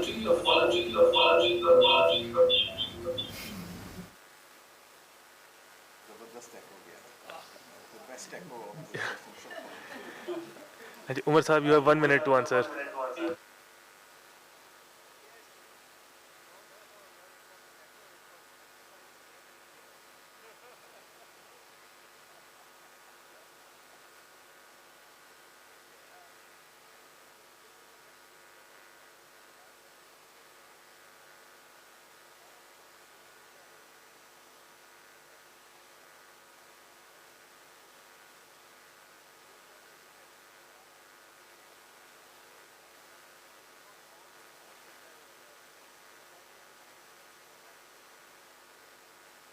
That whenever a new government comes in place, they would say that please start collecting this and this data, and we would say that we already have this data. No, we want you to do this exercise from the very start. So we do get a chance, learning from the experience of the past, to improve upon that same data set. So we get a new data set.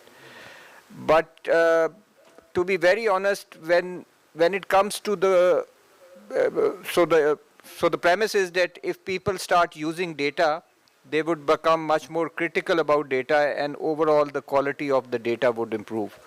I think we have not come to that stage as far as the government is concerned, and the only way that we can sort of improve upon the quality is to make the urban unit data accessible to other academic and research institutions, because they would obviously, and I would not mind that if I were to receive a phone call or a WhatsApp message saying that your data is total crap. I would not simply mind it, because I've gone through a PhD which took so many years of my life to actually complete it, that you have to satisfy a certain standard. And unless you make that data accessible, and unless you are brave enough to say that, if my data is wrong, I would actually go ahead and improve it. But as far as the government is concerned, I think, we are trying over the past 4 years to make our data as liberally possible, to make it available as liberally as possible.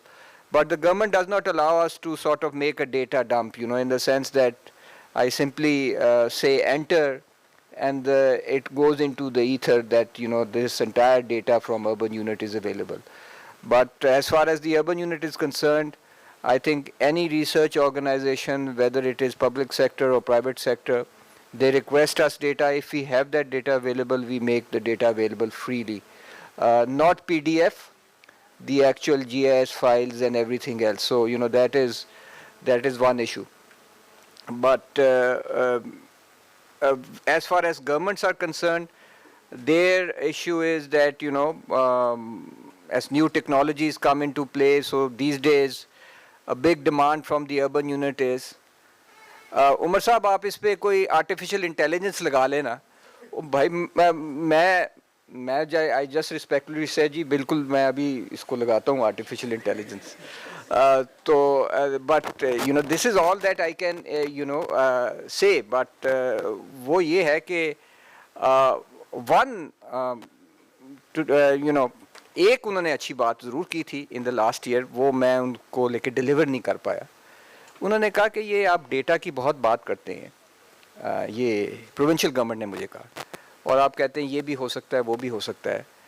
आप ज़रा एक conference तो लेके बुला लें, बेशक 1 या 2 दिन की, जिसमें ये डेटा के लोग आएँ, बेशक पाकिस्तान से हों या बाहर से हों, और हमें बताएं कि हम आपके डेटे से या लेके डेटे से क्या क्या चीज़ें कर सकते हैं। I think this was one question which was asked of me, or one task which was given to me that I failed to actually deliver upon.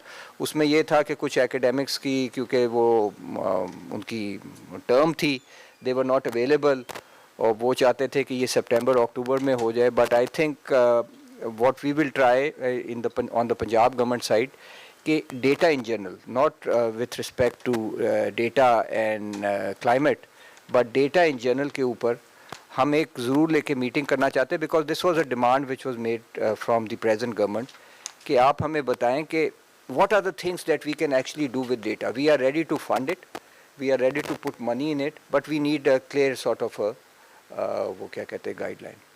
So Ijaz, you still have your hand up. So is there a follow-up to this? Quick follow-up. Be quite interested in, which is that given track record, right, what area of, as I said in the beginning, data is needed when you need to make hard choices. वरना आप you don't care about data. आप जो भी पिछला बंदा आपके कान में कहता है आप वो कर जाते हैं. But when you need to make hard choices is when you need data, when you need evidence. तो मैं पूछना ये चाहता था कि sequentially कौन सा डिपार्टमेंट है जो अब कहता है कि जी मुझे बाकी एविडेंस बेस्ड डिसीजन हो रही है इसलिए मुझे डेटा ज़्यादा से ज़्यादा दिया करें, या चीफ मिनिस्टर आपको किस डिपार्टमेंट की तरफ डायरेक्ट करते हैं कि इसके लिए आप प्लीज़ डेटा इकट्ठा करें, because this is a hard choice we have to make. This may be useful for Sindh to no.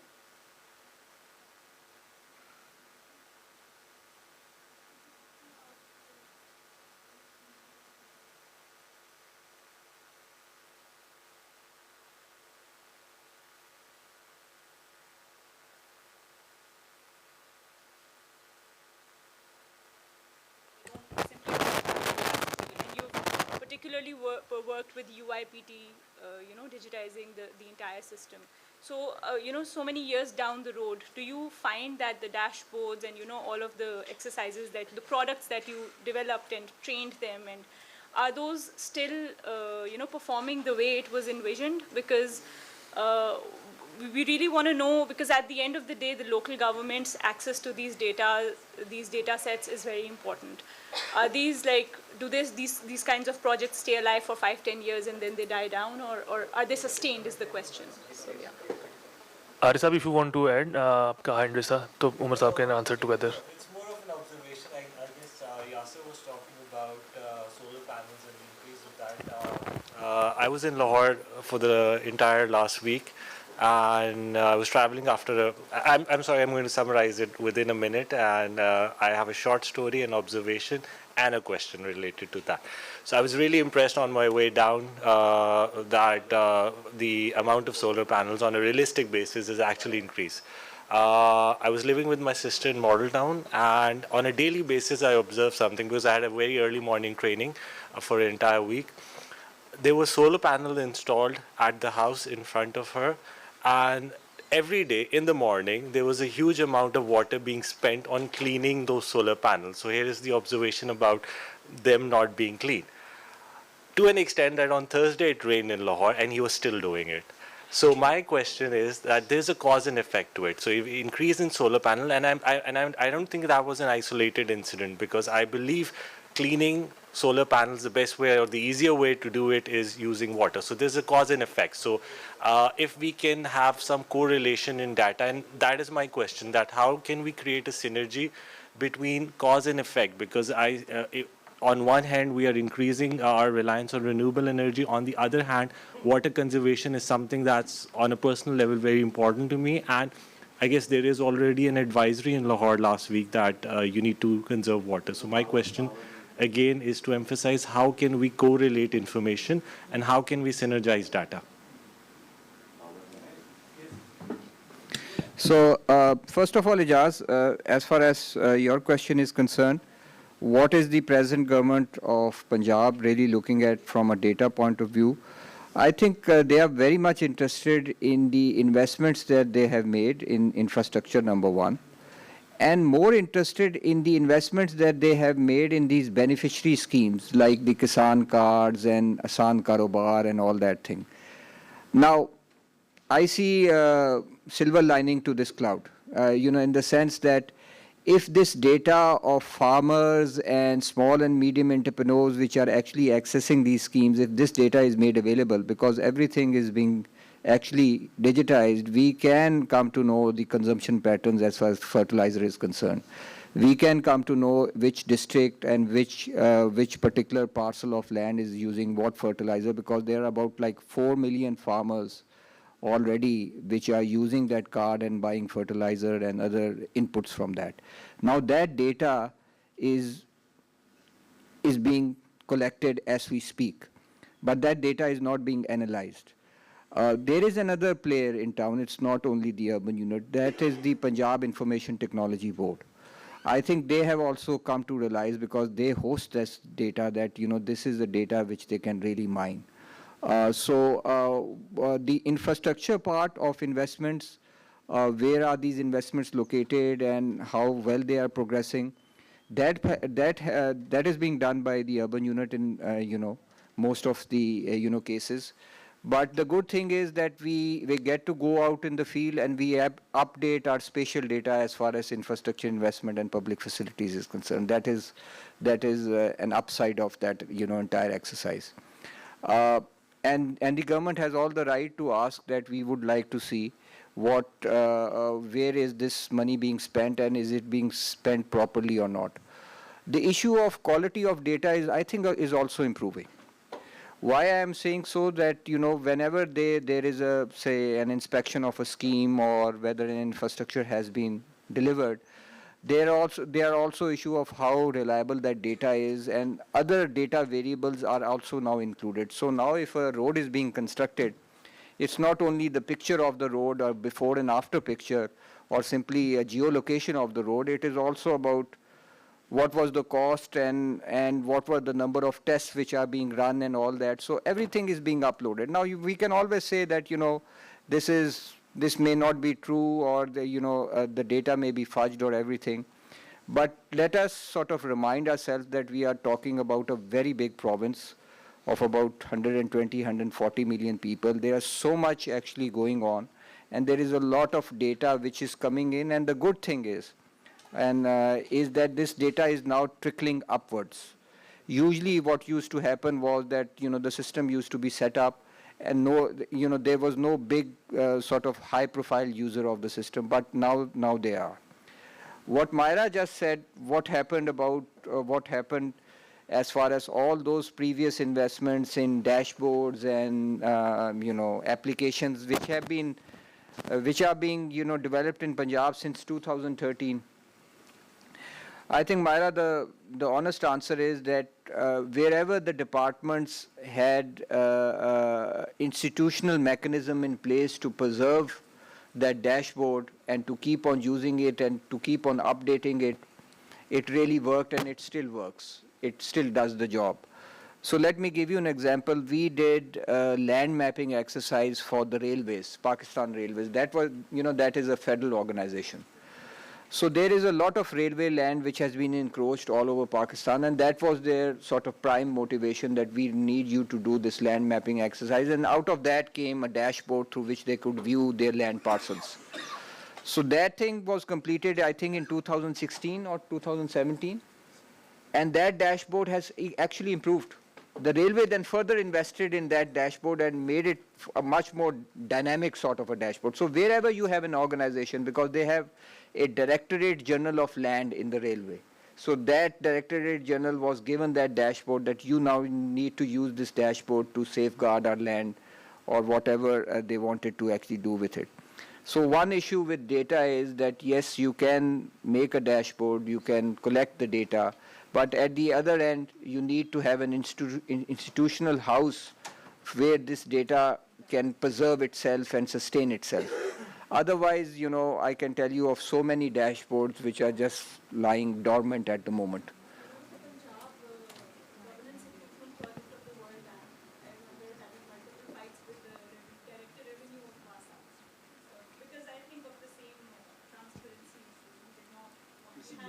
Yeah, PGCIP. And there was one final question. There was a third question. Haris, yes. Okay. So, this is a really difficult question to answer, but I sort of alluded to the fact that now correlating data is something that we have not done. All that you saw in my presentation was just pretty simple visualization. Correlating data is that solar panels have actually come up, but then we see that especially in more high income neighborhoods, water consumption has gone up.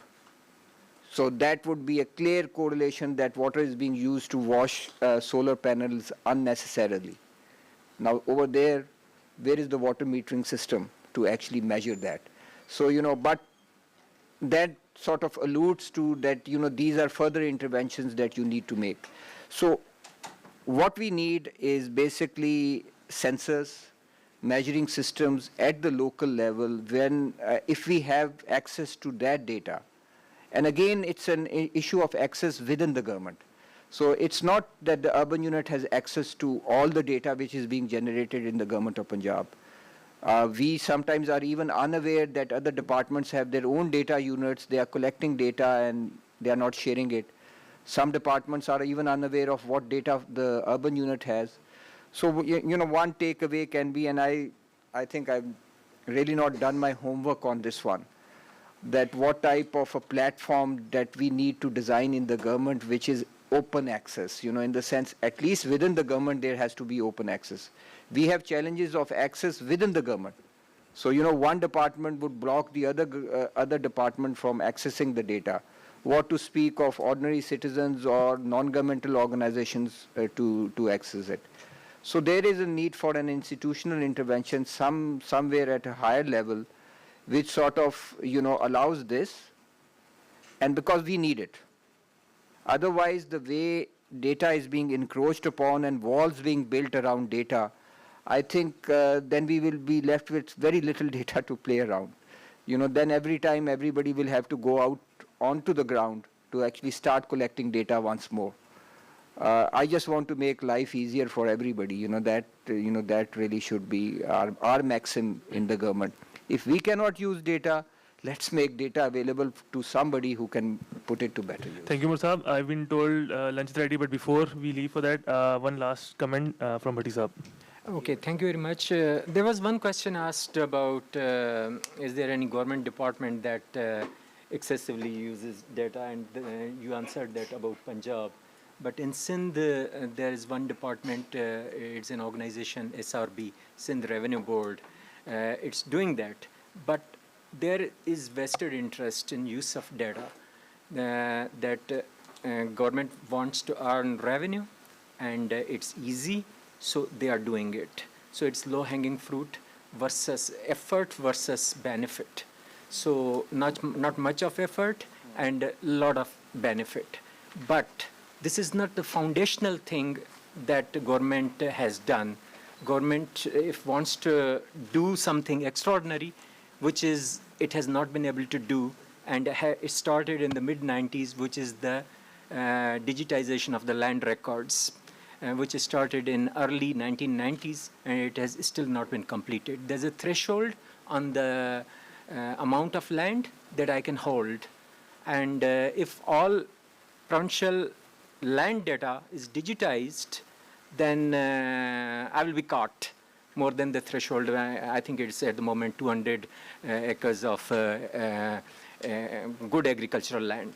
So this is one thing. Whenever government wants, it can do that. But this has another aspect, that suddenly you find the carpet slips out of from under your feet. You don't want it, but it happens. That's machine learning. All the data that we keep in silos. I'm a researcher and an insider in the government, and as an academic from IBA, I wanted some data from some department. I had hell of a difficult time. So you can understand. But that the same data was floating around on social media, available. But anti-corruption department wouldn't give me the details of the civil servants. So that was related to my research. So ultimately I got it. My point is that data are available, there is floating around, but some new thing has happened, machine learning. It's floating around, it's in PDF format, machines can learn and put it together, and you will have some reliable data, and that's happening. And the primitive way of decision making is note sheet. Masood Saab knows and it still happens, more in my province, maybe less in his province, but note sheet. One thing I asked the Chief Minister House that let's start with your summaries that Chief Minister gets, let's start with online summaries. So Chief Minister refuses to give his decision on any manual paper-based summary. And he should have a portal, and department floats that summary and that gets relayed on his screen, and a unique ID and approval of summary happens. And it's easy peasy, and it's nothing difficult. But they decided not, and you know why. So there are things that we don't want to do, but things, times will make us do. There will be, and there's a tipping point for everything. Thank you.